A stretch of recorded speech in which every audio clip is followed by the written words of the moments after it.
नमस्कार दोस्तों, आप सभी लोगों का सौर एकेडमी में स्वागत है।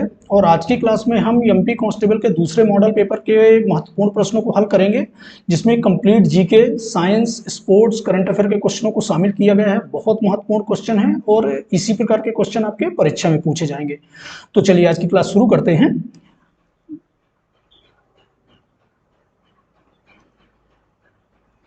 आज का जो पहला प्रश्न है कि मुगल सम्राट बाबर ने किस किले को हिंद के किले के बीच मोती के रूप में वर्णित किया है? किस किले को हिंद के किले के बीच मोती के रूप में वर्णित किया है? तो ये कौन सा किला है? यहाँ पे ऑप्शन में देखें तो झांसी का किला, अहिल्याबाई किला, चंदेरी का किला, ग्वालियर का किला।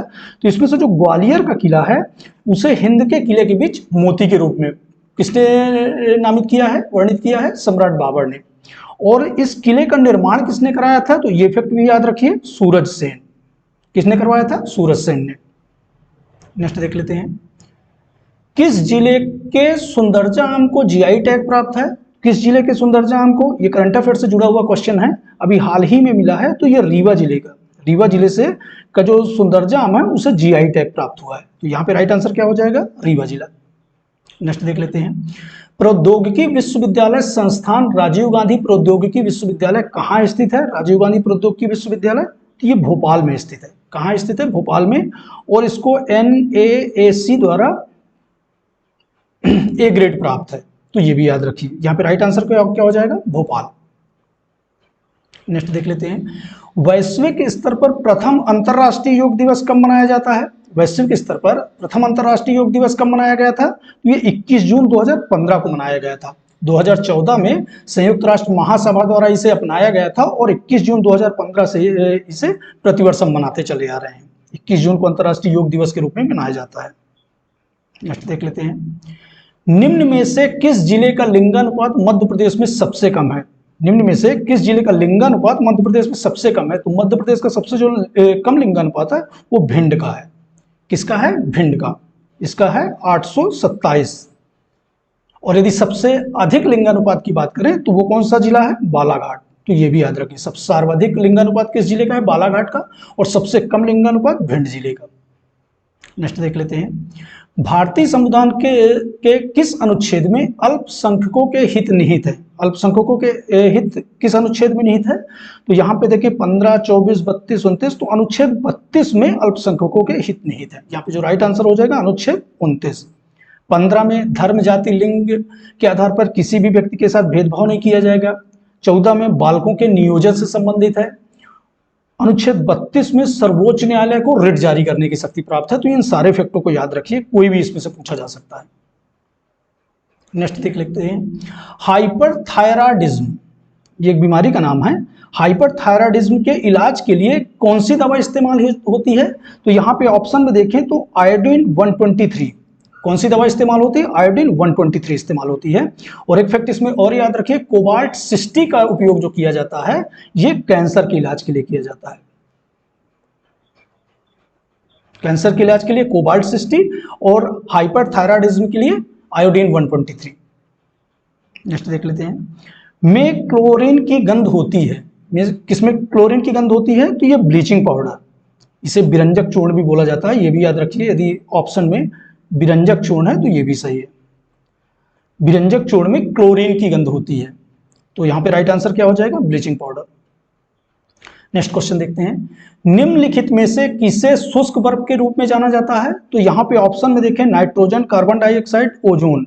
तो कार्बन डाइऑक्साइड को शुष्क बर्फ के रूप में जाना जाता है। किसको जाना जाता है? कार्बन डाइऑक्साइड को। तो फार्मूला है कार्बन डाइऑक्साइड।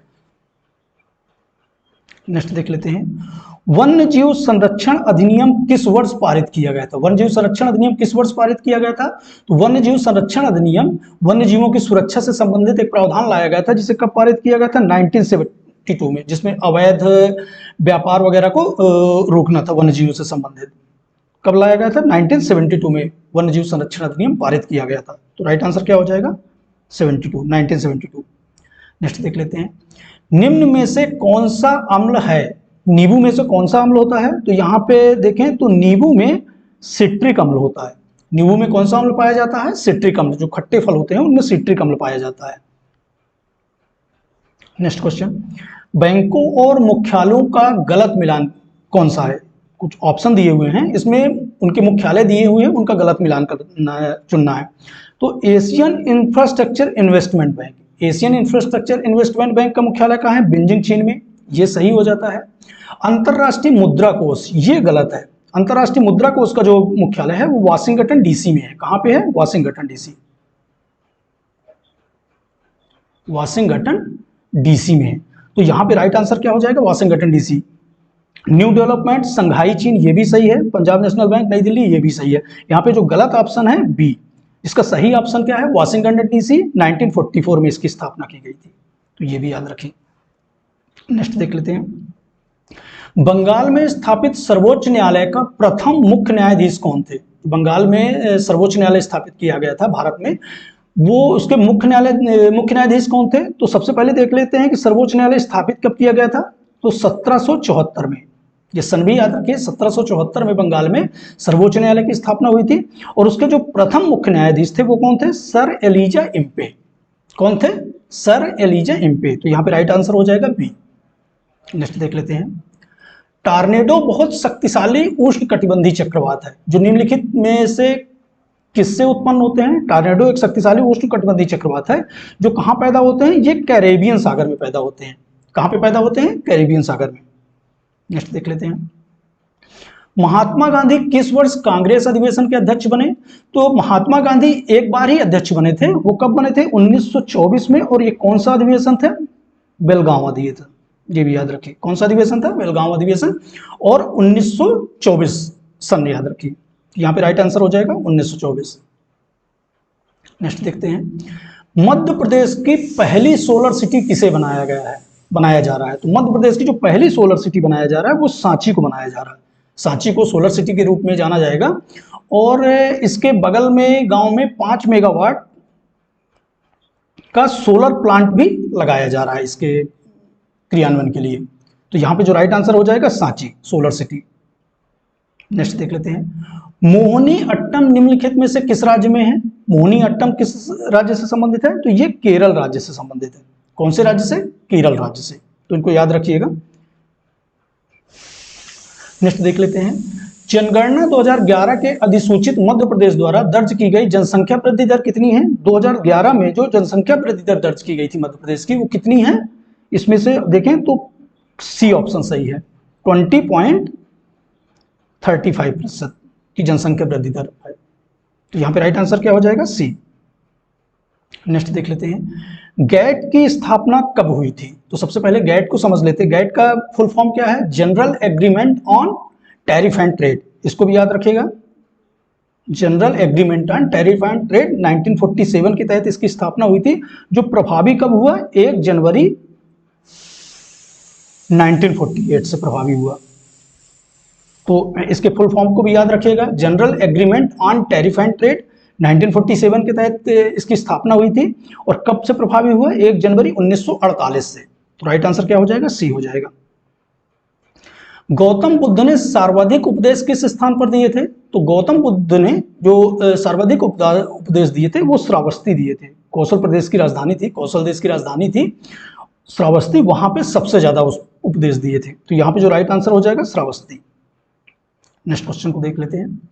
भारत के पहले एटीएम का नाम बताइए जो गुरुग्राम में खोला गया था। भारत के पहले एटीएम का नाम जो गुरुग्राम में खोला गया था, ये कौन सा था? अनाज एटीएम, ये अन्नपूर्ति। भारत का जो पहला अनाज एटीएम था वो गुरुग्राम में खोला गया था और इसका नाम क्या है? अन्नपूर्ति। नेक्स्ट मिलान से संबंधित है। मौद्रिक नीति, गलत मिलान चुनना है इसमें। मौद्रिक नीति कौन निर्धारित करता है? तो RBI, reserve bank of India, केंद्रीय बैंक है, ये मौद्रिक नीति का निर्धारण करता है। राजकोषीय नीति आरबीआई, ये गलत हो जाता है, क्योंकि राजकोषीय नीति भारत सरकार के अंतर्गत जो वित्त मंत्रालय होता है वो निर्धारित करता है। कौन निर्धारित करता है? वित्त मंत्रालय। यहाँ पे राइट आंसर क्या हो जाएगा? वित्त मंत्रालय। प्लास्टिक मनी डेबिट कार्ड, जो क्रेडिट कार्ड डेबिट कार्ड होते हैं वो प्लास्टिक मनी कहलाते हैं। क्रेडिट कार्ड भी सही है, क्रेडिट कार्ड भी आता है, तो ये भी सही है। उचित धन भारतीय रुपये, ये सही है। तो यहाँ पे जो गलत का ऑप्शन कौन सा है? राजकोषीय नीति आरबीआई। और कौन करता है यदि सही ऑप्शन में? वित्त मंत्रालय। तो ये सारे फैक्टों को याद रखिए। नेक्स्ट देख लेते हैं। भारत छोड़ो आंदोलन को डैश ने डैश में भारतीय राष्ट्रीय कांग्रेस द्वारा अपनाया गया था। तो भारत छोड़ो आंदोलन को महात्मा गांधी। भारत छोड़ो आंदोलन के प्रणेता कौन थे? महात्मा गांधी ने कहां पे अपनाया था? बॉम्बे में। भारत छोड़ो आंदोलन को महात्मा गांधी ने बॉम्बे में अपनाया था 8 अगस्त 1942। ये डेट भी याद रखिए, बॉम्बे के ग्वालियर टैंक मैदान में। ग्वालियर टैंक मैदान से इसको शुरू किया गया था, जिसका उद्देश्य था अंग्रेजों को भारत से पूरी तरह से उखाड़ फेंकना, पूरी तरह से समाप्त कर देना अंग्रेजी शासन को। नेक्स्ट देख लेते हैं, पहला पंचायती राज दिवस किस वर्ष घोषित किया गया था? तो पहला पंचायती राज दिवस किस वर्ष घोषित किया गया था? तो ये 24 अप्रैल, डेट भी याद रखिए, 24 अप्रैल 2010 में घोषित किया गया था तत्कालीन प्रधानमंत्री डॉक्टर मनमोहन सिंह जी द्वारा। तो डेट याद रखिएगा, 24 अप्रैल 2010 पहला पंचायती राज दिवस। यहाँ पे राइट आंसर क्या हो जाएगा? सी हो जाएगा। नेक्स्ट देखते हैं, विश्व में सबसे बड़ा रेगिस्तान कौन सा है? विश्व में सबसे बड़ा रेगिस्तान कौन सा है? तो ये कौन सा है? सहारा। ये अफ्रीका में है, जो विश्व का सबसे बड़ा रेगिस्तान है। तो यहाँ पे राइट आंसर क्या हो जाएगा? सहारा। और यदि भारत की बात करें तो कौन सा है? थार। भारत का सबसे बड़ा रेगिस्तान कौन सा है? थार मरुस्थल। नेक्स्ट देख लेते हैं, दहन के लिए निम्नलिखित में से कौन सी गैस आवश्यक है? तो दहन के लिए इसमें से ऑक्सीजन गैस। सभी को पता है कि दहन के लिए बिना ऑक्सीजन की उपस्थिति में कोई भी चीज नहीं जलती है। तो यहाँ पे जो राइट आंसर क्या हो जाएगा? ऑक्सीजन। नेक्स्ट देख लेते हैं, क्षय रोग से बच्चों को सुरक्षित करने के लिए कौन सा टीका दिया जाता है? क्षय रोग को क्या बोला जाता है? टीबी भी बोला जाता है, ट्यूबरकुलोसिस। तो टीबी और क्षय रोग से बच्चों को सुरक्षित करने के लिए कौन सा टीका लगवाया जाता है? तो बीसीजी का टीका लगवाया जाता है। कौन सा टीका लगवाया जाता है? बीसीजी का। यहाँ पे राइट आंसर क्या हो जाएगा? बीसीजी। नेक्स्ट देख लेते हैं, बिरजू महाराज का संबंध किस शास्त्रीय नृत्य से है? बिरजू महाराज का संबंध किस शास्त्रीय नृत्य से है? तो ये कथक से संबंधित है। बिरजू महाराज किससे संबंधित है? कथक से। और कथक कहाँ का नृत्य है? ये उत्तर प्रदेश का नृत्य है। राज्य भी याद रखिए। कथकली कहाँ का है? ये केरल का। कथकली को कहाँ का है? केरल का। कथक उत्तर प्रदेश। भारतनाट्यम कहाँ का है? ये है तमिलनाडु। और मणिपुर, मणिपुर का। तो ये सारे फैक्ट याद रखिए। बिरजू महाराज से पूछा गया है तो कथक। इस वर्ष ने आईसीसी अंडर 19 महिला 2020 वर्ल्ड कप जीता है। तो जो महिला अंडर 19 2020 वर्ल्ड कप जीता है, ये किसने जीता है? भारत ने जीता है। किसने जीता है? भारत ने। और किसके खिलाफ जीता है? इंग्लैंड के खिलाफ। सेमीफाइनल उसने न्यूजीलैंड को हराया था और फाइनल में इंग्लैंड को हराकर अंडर 19 2020 वर्ल्ड कप जीता है। क्योंकि भारत से है, करंट अफेयर से जुड़ा हुआ क्वेश्चन है तो इंपॉर्टेंट हो जाता है। इसका राइट आंसर क्या हो जाएगा? भारत। नेक्स्ट देख लेते हैं, सीमा पुनिया किस खेल में भारत का प्रतिनिधित्व करती हैं? तो सीमा पुनिया जो है वो डिस्कस थ्रो से, और ये एथलेटिक्स के अंतर्गत आता है। तो कौन से खेल से का प्रतिनिधित्व करती हैं? एथलेटिक्स। नेक्स्ट क्वेश्चन को देखते हैं, मध्य प्रदेश गेहूं अनुसंधान केंद्र कहां पर स्थित है? मध्य प्रदेश गेहूं अनुसंधान केंद्र कहां पर स्थित है? चूंकि केंद्र से अनुसंधान केंद्रों से प्रश्न पूछे जाते हैं तो ये होशंगाबाद जिले में स्थित है। कहां पे स्थित है? होशंगाबाद जिले में। राइट आंसर क्या हो जाएगा? होशंगाबाद। नेक्स्ट देख लेते हैं, जागेश्वरी देवी का मेला कहाँ स्थित है? जागेश्वरी देवी का मेला कहाँ पे स्थित है? यहाँ पे ऑप्शन में देखें तो दतिया, चंदेरी, उज्जैन, देवास। तो जो चंदेरी नामक जगह है, यहाँ पे जागेश्वरी देवी का मेला लगता है। कहाँ पे? चंदेरी में। नेक्स्ट देख लेते हैं, भारत का एकमात्र पहला कौन सा राज्य है जो 2 केंद्र शासित प्रदेश के रूप में बना है? अभी हाल में जम्मू कश्मीर वो राज्य है जो 2 केंद्र शासित प्रदेशों के रूप में बना है। कौन कौन से? जम्मू कश्मीर और लद्दाख। तो ये दो केंद्र शासित प्रदेशों के रूप में बना है। तो यहां पे जो राइट आंसर हो जाएगा जम्मू कश्मीर। थोड़ा स्पीड से चल रहे हैं ताकि ज्यादा से ज्यादा क्वेश्चन कम समय में कवर हो जाएं। गलवान घाटी किस प्रदेश में स्थित है? गलवान घाटी किस प्रदेश में स्थित है? तो ये लद्दाख से है। गलवान की घटना सभी को पता है, जिसमें चीन के साथ झड़प हुई थी और हमारे काफी जो सैनिकों ने बहुत अच्छा उसमें चीन को मुंह तोड़ जवाब दिया था। तो वो कौन सी जगह है? लद्दाख। करंट अफेयर से जुड़ा हुआ क्वेश्चन है तो आ सकता है। नेक्स्ट देख लेते हैं, खो खो खेल के प्रत्येक टीम में कितने खिलाड़ी होते हैं? तो खो खो खेल की प्रत्येक टीम में 9 खिलाड़ी होते हैं। कितने होते हैं? 9 खिलाड़ी। ये भी याद रखिए। नेक्स्ट देख लेते हैं, वर्ष 2024 में आईसीसी 19 क्रिकेट वर्ल्ड कप कहां खेला जाएगा? जो वर्ष 2024 में ICC under 19 cricket world cup खेला जाना है वो कहां खेला जाना है? श्रीलंका में। कहाँ खेला जाना है? श्रीलंका में। और जो 2026 का वो कहाँ खेला जाना है? जिम्बाब्वे और नामीबिया। 2026 का भी याद रखिएगा, जिम्बाब्वे नामीबिया में। और 2024 का जो खेला जाना है वो श्रीलंका में। नेक्स्ट देख लेते हैं, हिंदी बोलने वाला विश्व का प्रथम रोबोट कौन सा है? तो हिंदी बोलने वाला जो विश्व का प्रथम रोबोट है वो कौन सा है? रश्मि। हिंदी बोलने वाला प्रथम रोबोट कौन सा है विश्व का? रश्मि। नेक्स्ट क्वेश्चन को देख लेते हैं, डिजिटल इंडिया कार्यक्रम कब प्रारंभ किया गया था? डिजिटल इंडिया कार्यक्रम कब प्रारंभ किया गया था? तो 1 जुलाई 2015 को डिजिटल इंडिया कार्यक्रम कब शुरू किया गया था? 1 जुलाई 2015 को। इसमें make in India, stand up India, startup India इत्यादि बहुत सारी योजनाएं, सरकारी योजनाओं को जोड़ा गया था और बहुत सारे लोग इससे लाभान्वित हुए थे। तो ये कब से कार्यक्रम शुरू किया गया था? 1 जुलाई 2015। नेक्स्ट देख लेते हैं, निम्न में से किसे मध्य प्रदेश की मदर टेरेसा कहा जाता है? तो यहाँ पे देखें ऑप्शन मेघा पाटेकर, कांताबेन त्यागी, लीला जोशी, उमा भारती। तो जो लीला जोशी हैं ये एक डॉक्टर हैं, पेशेवर डॉक्टर हैं, जो आदिवासी क्षेत्रों में महिलाओं और बच्चों को एनीमिया मुक्त कराने के लिए अपना पूरा जीवन, रिटायरमेंट के बाद अपना पूरा जीवन लगा दिया, और इसी कारण उन्हें मध्य प्रदेश की मदर टेरेसा बोला जाता है। क्या नाम है? लीला जोशी। याद रखिए, ये रतलाम क्षेत्र से संबंधित हैं, रतलाम जिले से। नेक्स्ट देख लेते हैं, Madhya Pradesh life time achievement पुरस्कार किस प्रसिद्ध खिलाड़ी की स्मृति में प्रदान किया जाता है? जो Madhya Pradesh life time achievement पुरस्कार है किस खिलाड़ी की स्मृति में प्रदान किया जाता है? तो कैप्टन रूप सिंह। किस खिलाड़ी के? कैप्टन रूप सिंह की स्मृति में Madhya Pradesh life time achievement पुरस्कार प्रदान किया जाता है। नेक्स्ट देख लेते हैं, भारत के मुख्य चुनाव आयुक्त कौन है? तो यहाँ पे ऑप्शन में देखें, प्रमोद चंद, सतीश सिन्हा, राजीव कुमार, राजीव मिश्रा। कौन है भारत के मुख्य चुनाव आयुक्त? तो ये कौन है? राजीव कुमार है। ये प्रश्न पटवारी परीक्षा में पूछा गया है, इस टाइप के प्रश्न पूछे जाते हैं व्यापम के हर एग्जाम में, तो बहुत इंपॉर्टेंट हो जाता है। मुख्य चुनाव आयुक्त कौन है? राजीव कुमार। और ये किस नंबर के हैं? 25वें नंबर के। तो ये भी याद रखिएगा कि किस नंबर के हैं? 25वें नंबर के। नेक्स्ट देख लेते हैं, भारतीय सेना की प्रथम महिला जज। बहुत इंपॉर्टेंट क्वेश्चन है, भारतीय सेना की प्रथम महिला जज कौन सी हैं? तो शिवांगी मिश्रा, ज्योति मिश्रा, पूजा देवी, भावना कांत। तो इसमें से कौन सी हैं? ज्योति मिश्रा, लेफ्टिनेंट कर्नल हैं। लेफ्टिनेंट कर्नल ज्योति मिश्रा जो हैं भारतीय सेना की प्रथम महिला जज है। करंट अफेयर का क्वेश्चन है, पूछा जा सकता है। नेक्स्ट देख लेते हैं, गणतंत्र दिवस 2023 समारोह में मुख्य अतिथि कौन थे? तो गणतंत्र दिवस 2023 मनाया गया है, उसके मुख्य अतिथि के रूप में किसे बुलाया गया था, किन्हें आमंत्रित किया गया था? तो मिस्र के राष्ट्रपति को बुलाया गया था, अब्देल फतेह अल सीसी उनका नाम है। नाम क्या है? अब्देल फतेह अल सीसी। तो यहाँ पे जो राइट आंसर क्या हो जाएगा? मिस्र के राष्ट्रपति। नेक्स्ट देख लेते हैं, भारतीय रिजर्व बैंक के गवर्नर शशिकांत दास किस क्रम के गवर्नर हैं? भारतीय रिजर्व बैंक के जो वर्तमान गवर्नर है शशिकांत दास, वो किस क्रम के गवर्नर है? तो ये 25वें क्रम के गवर्नर, 25वें नंबर के गवर्नर है। तो ये भी याद रखिएगा। और ये भी पूछा जा सकता है कि वर्तमान में भारतीय बैंक के रिजर्व बैंक के गवर्नर कौन है? तो शशिकांत दास, IAS अधिकारी हैं। नेक्स्ट देख लेते हैं, भारत की 15वीं राष्ट्रपति द्रौपदी मुर्मू किस राज्य की राज्यपाल रही हैं? तो सबसे पहले तो यही प्रश्न बनता है कि भारत के राष्ट्रपति कौन है? द्रौपदी मुर्मू हैं।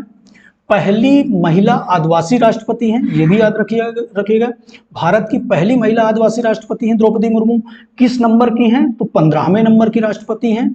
और ये राष्ट्रपति बनने से पहले झारखंड की राज्यपाल रही हैं। द्रौपदी मुर्मू राष्ट्रपति बनने से पहले किस राज्य की? ये झारखंड राज्य की राज्यपाल रही हैं। तो यहाँ पे जो राइट आंसर क्या हो जाएगा? झारखंड। नेक्स्ट देख लेते हैं, भारत कहाँ प्रथम वाटर प्लस शहर है? भारत का जो प्रथम वाटर प्लस शहर है वो कौन सा है? यहाँ पे देखिए, लुधियाना, सूरत, इंदौर, बड़ौदा। तो मध्य प्रदेश का जो इंदौर शहर है, इंदौर, ये भारत का प्रथम वाटर प्लस शहर है। 2021 में इसे वाटर प्लस का दर्जा दिया गया है। ये अपने वहाँ पे नाले नदियों के स्वच्छता के कारण ये इसे दर्जा प्राप्त है। तो प्रथम वाटर प्लस शहर कौन सा है? इंदौर। लगातार स्वच्छ सिटी के रूप में भी ये भारत में अवार्ड लेता जा रहा है। तो बहुत इंपॉर्टेंट क्वेश्चन है। नेक्स्ट देख लेते हैं, राष्ट्रीय खेल दिवस कब मनाया जाता है? तो राष्ट्रीय खेल दिवस कब मनाया जाता है? ये 29 अगस्त को मनाया जाता है। कब मनाया जाता है? 29 अगस्त को। किसकी स्मृति में? मेजर ध्यानचंद। हॉकी के जादूगर मेजर ध्यानचंद जी के जन्म दिवस के को राष्ट्रीय खेल दिवस के रूप में मनाया जाता है। और कब मनाया जाता है? 29 अगस्त। नेक्स्ट देख लेते हैं, सुखोई लड़ाकू विमान उड़ाने वाली भारत की पहली महिला पायलट कौन है? सुखोई लड़ाकू विमान उड़ाने वाली भारत की पहली महिला पायलट कौन है? तो ये अवनी चतुर्वेदी है। ये रीवा से संबंधित है, मध्य प्रदेश के रीवा से। ये सुखोई लड़ाकू विमान उड़ाने वाली भारत की पहली महिला पायलट है। बहुत इंपॉर्टेंट क्वेश्चन है और ये पटवारी एग्जाम में पूछा गया है, इसमें भी पूछा जाएगा। तो कौन है? अवनी चतुर्वेदी। नेक्स्ट देख लेते हैं, प्रधानमंत्री नरेंद्र मोदी ने कहां पर 26वें राष्ट्रीय युवा महोत्सव 26वें राष्ट्रीय युवा महोत्सव का उद्घाटन किया था? तो कहां पे किया था? हुबली में किया था। कहां पे? हुबली। ये कहां है? कर्नाटक में। कहां पे किया था? हुबली में किया था 26वें राष्ट्रीय युवा महोत्सव। नेक्स्ट देख लेते हैं, sports star of the year 2022। Sports star of the year 2022 का अवार्ड किसने जीता है? तो ये नीरज कुमार ने जीता है। Sports star of the year 2022 का अवार्ड किसे प्रदान किया गया है? ये नीरज कुमार को प्रदान किया गया है, नीरज चोपड़ा को। बहुत महत्वपूर्ण क्वेश्चन है, ये भी करंट अफेयर से जुड़ा हुआ क्वेश्चन है। तो इस तरह से आज हमने एमपी कांस्टेबल के 50 क्वेश्चनों को देखा है। बहुत महत्वपूर्ण क्वेश्चन है, इसमें से मैं काफ़ी क्वेश्चन पूछे जाएंगे और इसी तरह के मॉडल सेट को हम लेकर आगे भी उपस्थित होंगे। चैनल पे यदि नए हैं तो सब्सक्राइब कर लीजिए, ज़्यादा से ज़्यादा लोगों तक शेयर कीजिए। मिलते हैं नेक्स्ट वीडियो में। धन्यवाद।